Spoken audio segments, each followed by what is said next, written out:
La victoire de Cameroun 2-1 face aux Comores de ce 24 janvier est largement critiquée.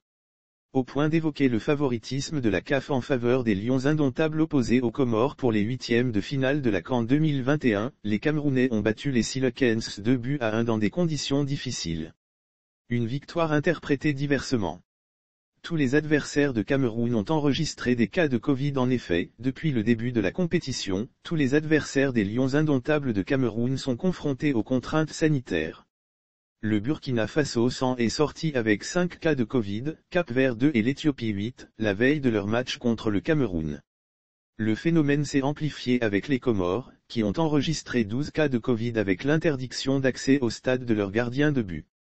De quoi a transformé un joueur en gardien de but. En plus en début de match, l'un de leurs joueurs, Abdou reçoit un carton rouge à la 7e minute et sort. Ce qui a ramené à un effectif de 10 contre 11. Lire aussi qu'en Cameroun 2021-drame lors du match Cameroun-Comores, plusieurs morts lors d'une bousculade à l'entrée du stade d'Hollande. Bien que la pandémie soit réelle, aucun joueur camerounais n'a jamais été testé positif, jusqu'en ce jour. Ce qui suscite des interrogations. Pourquoi, ce sont toujours les adversaires camerounais qui sont testés positifs? Où et comment sont-ils logés et traités? Ce sont ces interrogations sans réponse, qui ont amené à la conclusion de soupçons d'arrangement du pays hôte avec la CAF. Ce qui est reproché aux Lions indomptables. Le Cameroun est accusé de ramer à contre-courant pour s'offrir le trophée continental. Pour ce faire, tous les moyens les plus subtils sont utilisés dans le but de fragiliser l'équipe adverse.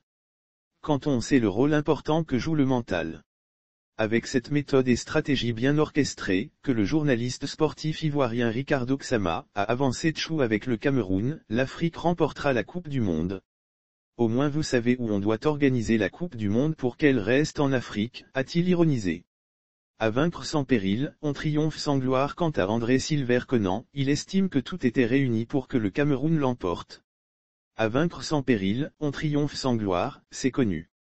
Pour lui le mérite revient aux Comoriens, respect aux Comoriens, s'est-il réjoui.